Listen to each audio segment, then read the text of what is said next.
The earth trembled beneath his feet as the sun cracked open the sky above the valley. Jero had always felt small beneath the ancient trees of his jungle home, but today something deeper stirred.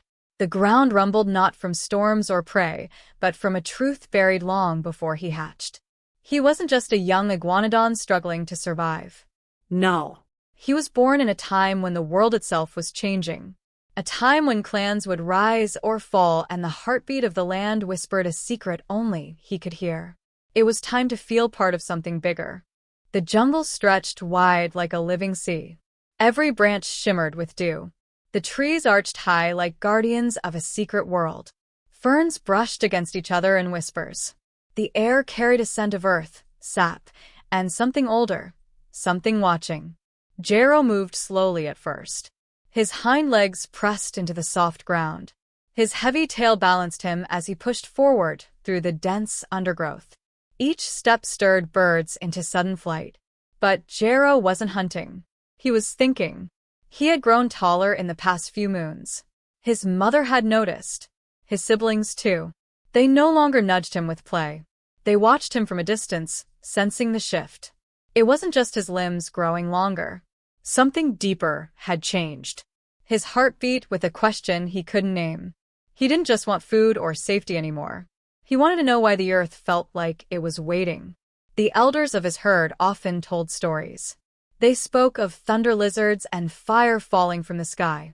They told tales in low rumbles when the young ones slept. But Jero listened. He always listened. And in those tales, he had caught hints of something beyond their forest. A valley, a river that split the ground like a scar. A gathering of dinosaurs that only happened once in many lifetimes.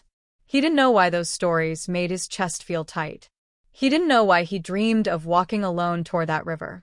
But he did. Jero. A voice called from behind. He turned. His mother stood between two thick trunks.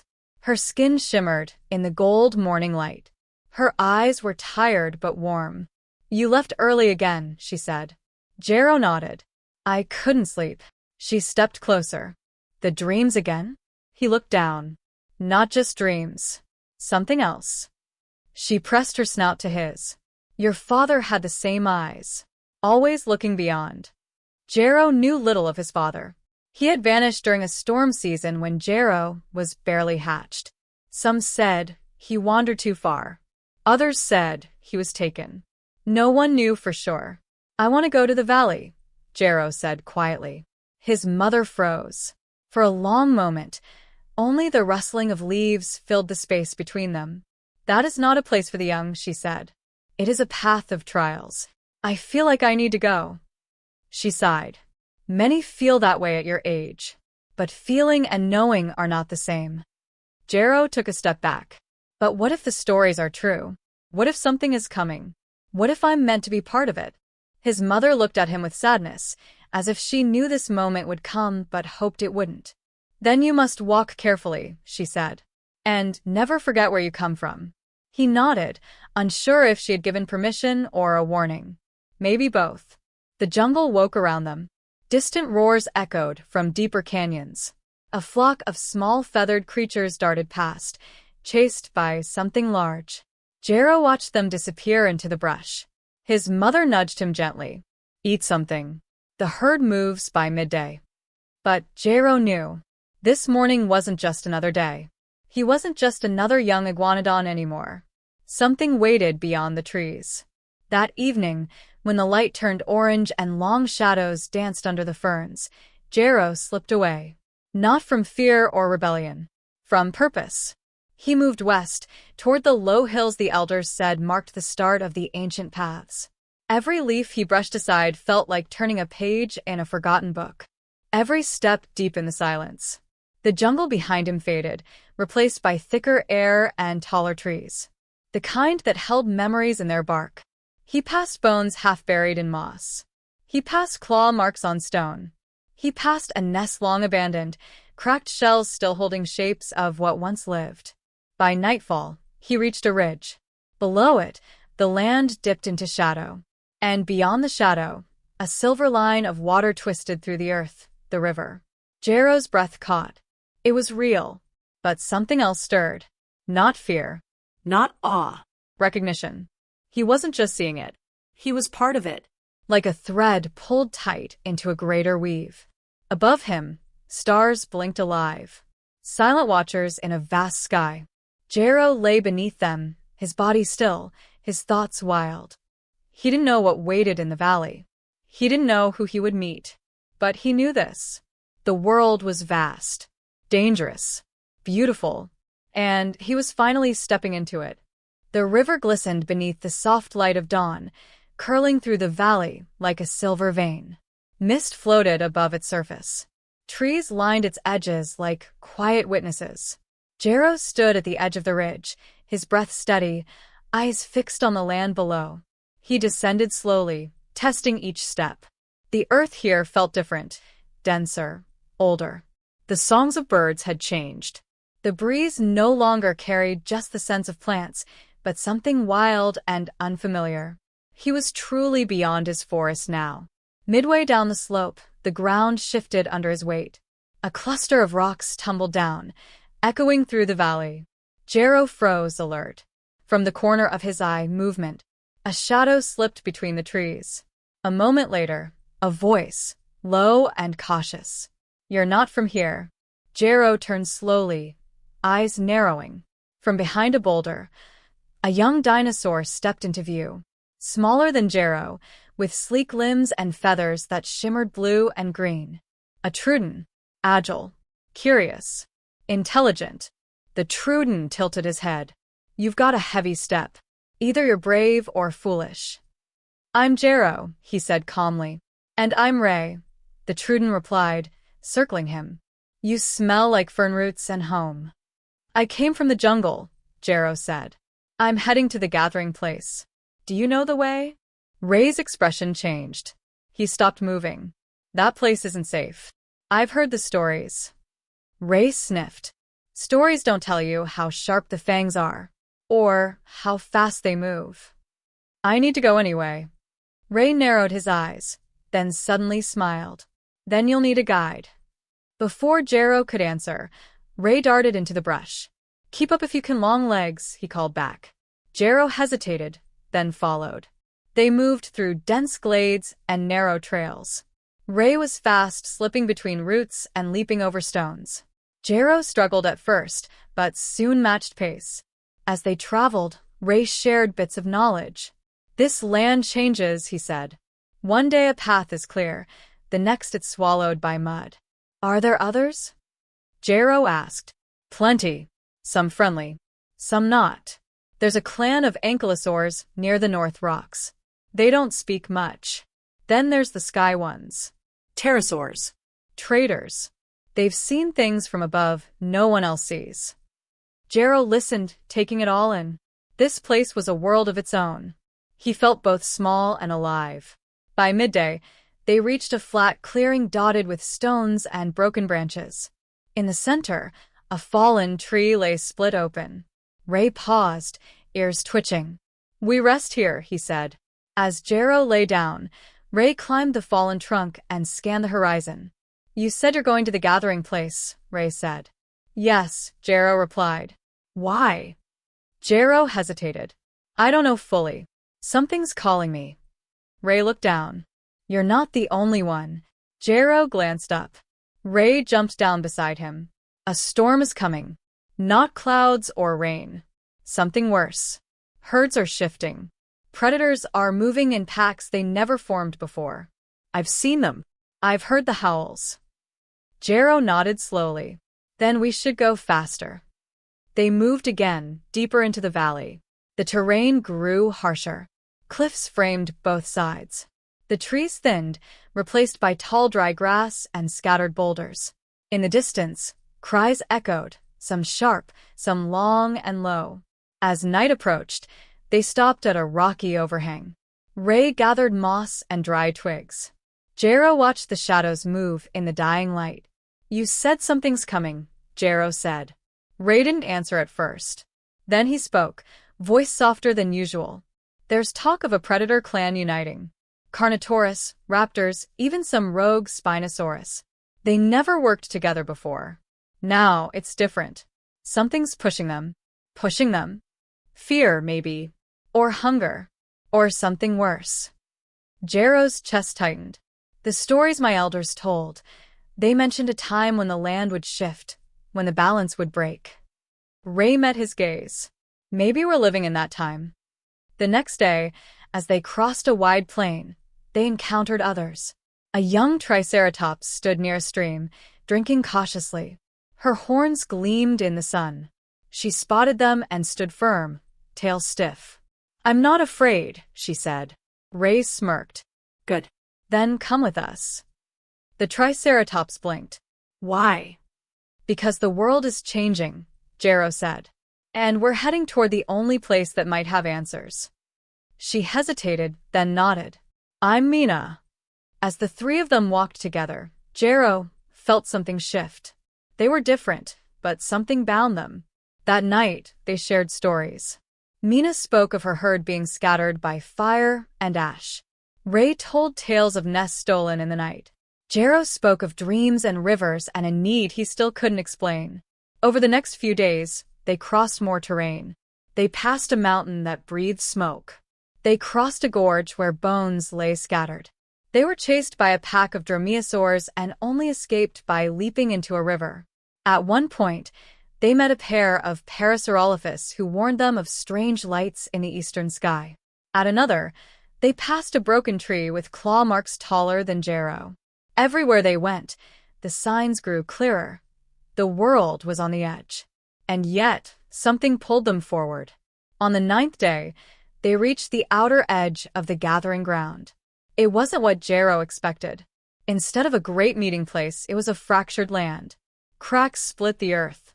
Pools of bubbling mud smoked. Trees stood bare like bones. But in the center, a stone circle rose. Carved with ancient symbols. Burned with old fire. Dinosaurs of every kind gathered. Massive sauropods, long-necked and gentle, loomed near the edge. A line of stegosaurus stood like guards. Even pterosaurs perched on nearby cliffs. And at the heart, elders of many herds sat in a half-circle.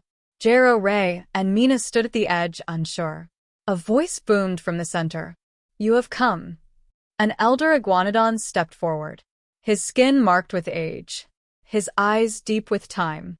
"You felt the call," he said. Jero nodded. "Yes. You are not alone." The elder looked over the crowd. Many young ones have arrived, each drawn by a feeling, each different, yet together. A young velociraptor stepped forward, then a pachycephalosaurus, then a pair of oviraptors. All had felt the same pull. The elder turned to them all. "The land is in peril.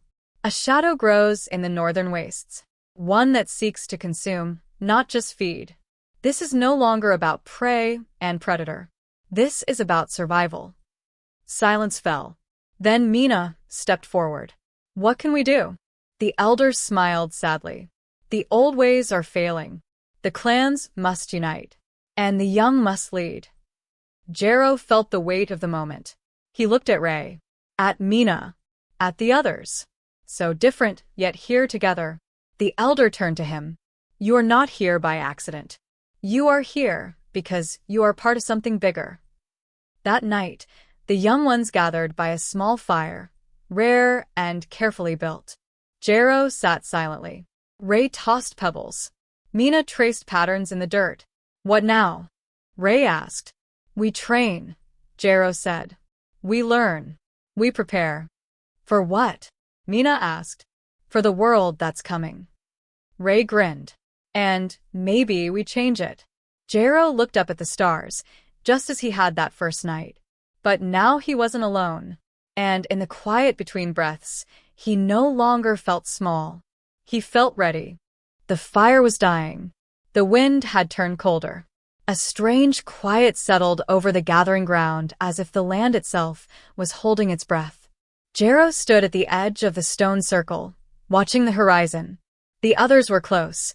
Ray crouched in the shadow of a broken tree. Mina rested by a fallen log, her horns scarred from recent training. They had all changed. Their bodies bore scrapes and marks from long days of practice. Their eyes, once filled with fear or wonder, now held something harder. Purpose. But they weren't ready. Not for this. From the northern pass came a sound that shook the rocks. Not thunder. Not wind. A roar. It rose, long and deep, like the voice of something ancient waking from a long slumber. Then came another. And another. The elders turned. The sentries, strong dinosaurs stationed along the ridges, called out warnings. "They're here," said Mina. The predators had come. But not just one kind. Through the dust rose a terrifying sight. Raptors with glinting claws ran in tight packs, weaving between larger, lumbering Carnotaurus. Behind them, a monstrous silhouette loomed, a Spinosaurus, massive and silent, its long snout dripping with blood, its sail rising like a war banner. They had formed an alliance of hunger. Not natural. Not right. And they were headed straight for the gathering ground. Jero turned to the others. "Get to the circle." Now. But the elders, Ray started. "They need time to get the young ones out," Jero said. "We hold them here." Mina stomped once. Together. They ran toward the center, where the stone circle marked the meeting ground of the tribes. The elders were already calling for a retreat, urging hatchlings and smaller dinosaurs toward the southern path. But it would take time. Time the predators wouldn't give. Jero climbed one of the large stones and faced the charge. They were close now, claws tearing through dirt, eyes locked on prey. Ray appeared at his side, breath sharp. "This is suicide." "No," Jero said. "This is our place." The first wave struck the outer guard. Stegosaurs braced and swung their tails. Ankylosaurs formed a defensive wall. But they were outnumbered. Jero jumped down and ran straight into the fight. He ducked under a snapping raptor, ramming it with his shoulder. It yelped and tumbled aside. Mina followed, her horns lowering, charging through a pair of attackers. Ray was everywhere, clawing, biting, distracting. Behind them, cries of young dinosaurs still escaping echoed through the trees. More predators poured in. The Spinosaurus moved slowly, but with purpose, eyes locked on the stone circle. Its jaws opened wide. It let out a call, and the raptors surged. The wall was cracking. Jero saw a gap forming in the line, right where the youngest dinosaurs were fleeing. A group of raptors had broken off, and were circling toward them. "No!" he shouted and ran. He reached the gap just in time, standing between the young and the advancing hunters. His legs trembled, but he stood tall. A raptor lunged. He met it head-on, jaws snapping inches from his face. They rolled across the dirt. Claws raked his back, but he kicked out hard and flung it away. Another charged. This one he sidestepped and slammed with his tail. More were coming. Then, to his left, Mina charged in, bleeding from a gash across her flank. Ray leapt from a boulder, landing on a raptor's back. They held the line, but not for long. From the smoke stepped the Spinosaurus. It towered over them. Its mouth opened, revealing rows of teeth longer than Jero's forearm. Jero stared, heart pounding. Then, from the far side of the battlefield, a roar answered. It wasn't from the predators. It was from the forest. The trees burst apart, and a massive shape emerged. A Torvosaurus. Old. Scarred. Wise. Jero's breath caught. It was one of the ancient guardians. The kind only spoken of in whispers. The kind that stood between chaos and order. The Spinosaurus paused. The Torvosaurus stepped forward, muscles rippling. It let out another roar. Predators hesitated. Even raptors backed off. And in that moment of pause, the young ones escaped. The elders pulled back. The circle held. Jero stumbled, breathing hard. Blood ran down his side. But he stood. The Torvosaurus faced the Spinosaurus. A challenge. A duel. The Spinosaurus roared again and charged. They collided in the center of the circle. Earth shook. Trees split. The ground cracked beneath them. Jero and the others backed away, watching as the two giants clashed. Claws tore flesh. Teeth snapped. Roars filled the air. Then, in one final blow, The Torvosaurus bit deep into the Spinosaurus's neck and shoved it back. The massive predator staggered, then fell. The ground went still. The raptors scattered. The Carnotaurus fled. The threat had broken. The fight was over. Later, as the sun rose and light returned to the valley, Jero sat beside a small stream. Ray limped toward him, dragging a leaf stuffed with berries. "For you, hero." Jero managed a tired smile. "You saved more than I did." Mina joined them, her horn cracked but her head high. "We all did." Jero looked toward the gathering ground. The stone circle still stood. The elders were safe. The young ones had survived. And the Torvosaurus? It had disappeared, vanishing into the woods as silently as it had come. Jero turned to his friends. "We made a stand." Mina nodded. "We became something more." Ray flopped onto the grass. "We became legends." Jero looked at the sky. No. "We became what the world needed." He didn't feel small anymore. He felt part of something bigger. The valley, once echoing with roars and cries, now rested under the hush of morning. Ash floated in the breeze. The ground was torn and scarred. Blood marked the stones and earth, but there were no more sounds of war. Just silence and breath. Jero lay near the base of a cracked boulder. His wounds were shallow, but they ached. Every part of him felt heavy. Not just from the fight, but from what it had meant, what it had changed. Around him, the gathering ground looked different now. No longer a place of only tradition. It had become sacred in a new way, reborn by battle and unity. A Triceratops elder approached, leaning heavily on her forelimbs. She bowed her head to Jero. "You stood for the young," she said. "And for the old." Jero lowered his eyes. "I stood because there was no one else." "There were others," she said. "But you chose to step forward first. That is the difference." As she left, Ray hobbled over, a thick vine tied around his shoulder. "You look awful," he said. "You're limping," Jero replied. "Style," Ray said. "I call it the warrior strut." They both laughed, though it was thin and tired. Mina soon joined them, carrying a carved stick in her mouth. She dropped it in front of Jero. "What's this?" he asked. "A gift," Mina said. "Some of the older ones are calling us the First Circle. They've carved a sign in our name." Jero looked at the stick. A spiral had been etched into it, one path curling into another, no clear beginning or end. "It means connection," Mina said. "Strength in diversity. That's what we are now." Jero turned the stick slowly, feeling its weight. "We were all so different when we started." "We still are," Ray said. "But now we're something more." That day, the survivors worked together. The wounded were tended. Nests were built for those without herds. Water was gathered, food shared. Dinosaurs who once eyed each other with suspicion now stood side by side. A young Pachycephalosaurus helped a wounded Carnotaurus clean a wound. A Stegosaurus shared shade with a Velociraptor pup. Even the elders were quiet, observing this new spirit with silent approval. Jero spent time walking the grounds. He looked at the stones of the circle, once symbols of division, now surrounded by signs of unity. Skins of many species had been tied to the stone posts in tribute. No banners, just truth. That evening, the elders called a gathering. This time, Jero and the others were not at the edge. They stood at the center. The old Iguanodon elder raised his voice. "For generations, we met here only to speak. But now we have seen something new. A unity not of words, but of action." He turned to Jero.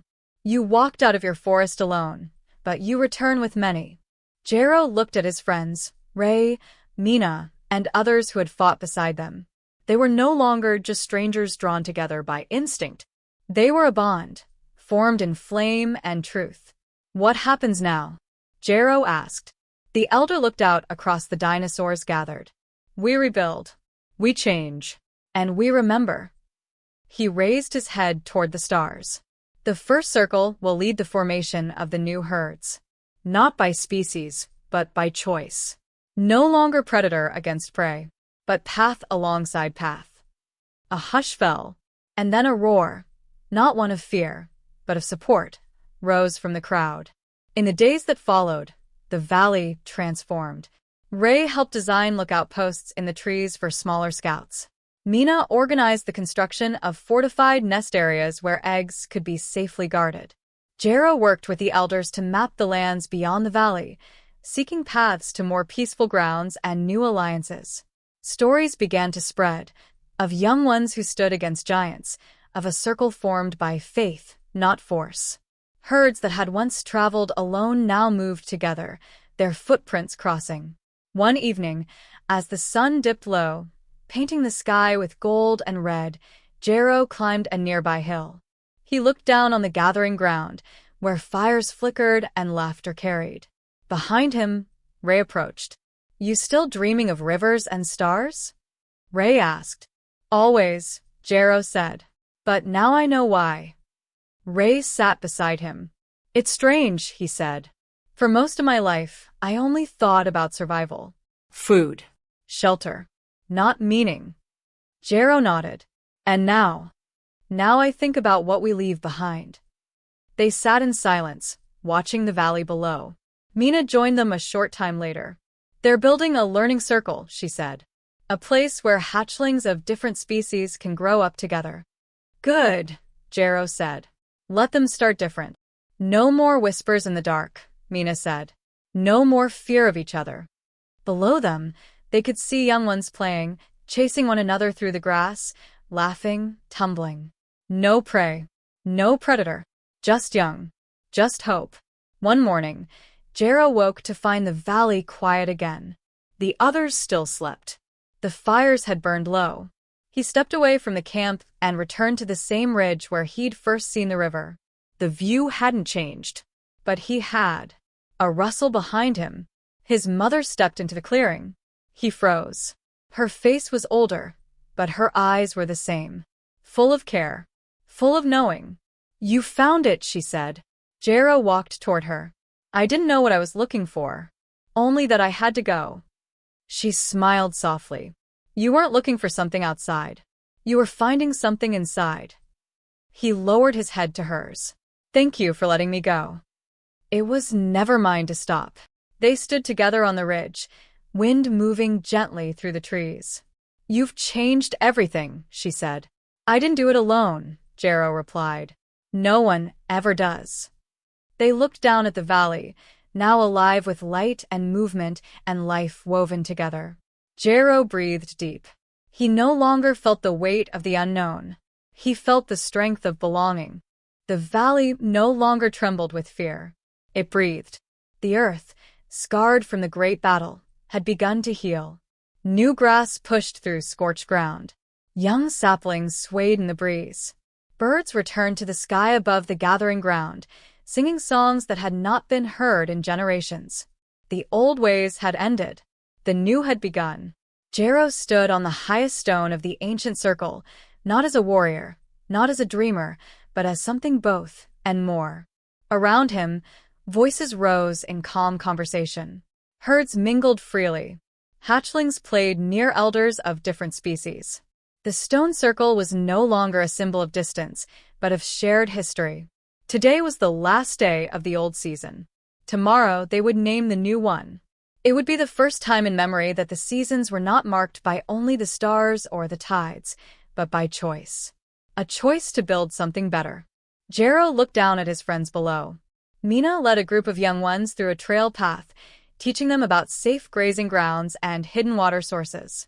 Her horn, now fully healed, gleamed in the light. She moved with calm authority, her presence grounding the uncertain. Ray, ever restless, darted between shaded trees and sunlit clearings, laughing with a group of curious students. His limp had faded, but he still wore the vine wrap around his shoulder like a badge. He often told the story of the day the sky bent, exaggerating it more each time. But his heart was true, and the young adored him. Others from their original circle had remained too. Sorry, the silent oviraptor, had built a small nest school by the river. Bren, the loud but clever Pachycephalosaurus, had become the voice of messages passed between the new herds. Each of them had found not just a role but meaning. Each of them had chosen to stay. Jero climbed down from the stone and walked through the valley. He greeted each dinosaur he passed. They greeted him in return, not with awe, but with respect. He didn't want to be worshipped. He wanted to be remembered as part of something real. He stopped at a patch of open land where vines had grown into the shape of a spiral. The same spiral that had been carved into the gift Mina gave him. The symbol of the first circle. Elders had now etched that mark into bark, into rock, and even into the feathers of those who carried messages beyond the valley.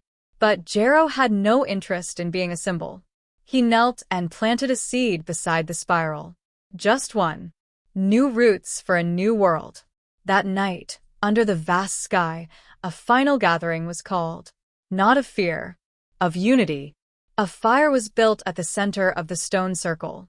Not for warmth, but for light. Around it, dinosaurs gathered, not in separate clusters but side by side. The old Iguanodon elder stood once more. His voice, still firm, carried over the fire. This valley has seen many seasons.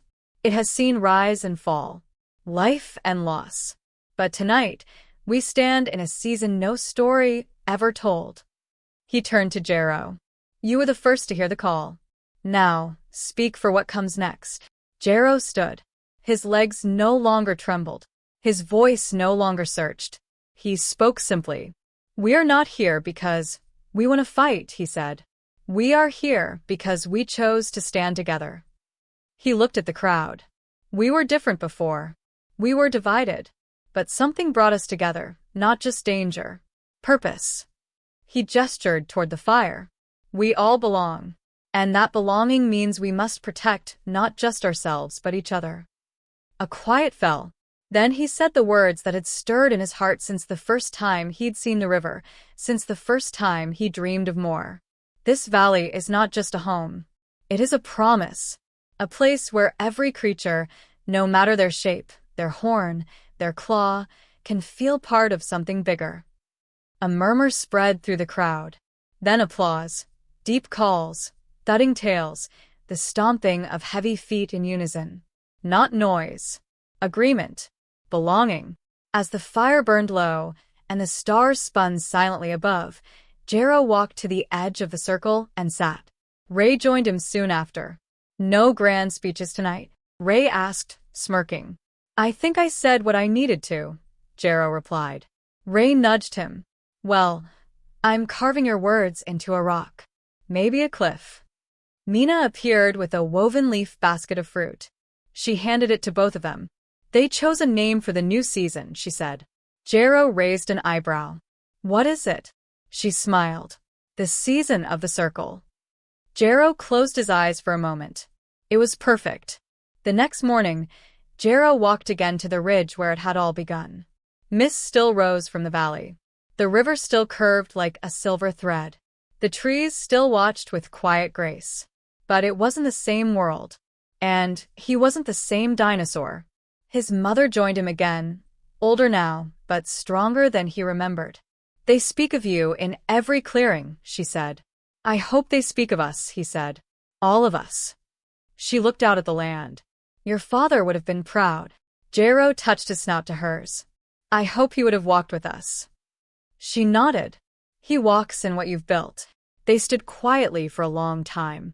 Then she asked, and now? What will you do next? Jero took a breath. I'll stay, he said. But I'll keep walking. Keep finding the lost. The afraid. The ones still alone. His mother smiled. That is what leaders do. No, he said. That is what family does. Below them, in the valley, the new herds began their first full day of the season of the circle. Mothers called to young ones. Old enemies shared space without fear. The earth, reborn, whispered with new stories. And through it all, the spirit of what they had created pulsed like a heartbeat. Jero watched it all, his heart full but still open. Still listening. The world was vast. It would never stop changing. But for the first time, it wasn't just survival. It was belonging. It was legacy. It was home. And in every heartbeat, in every step, He would always carry the truth he had once chased like a dream. He had never been small. He had always been part of something bigger.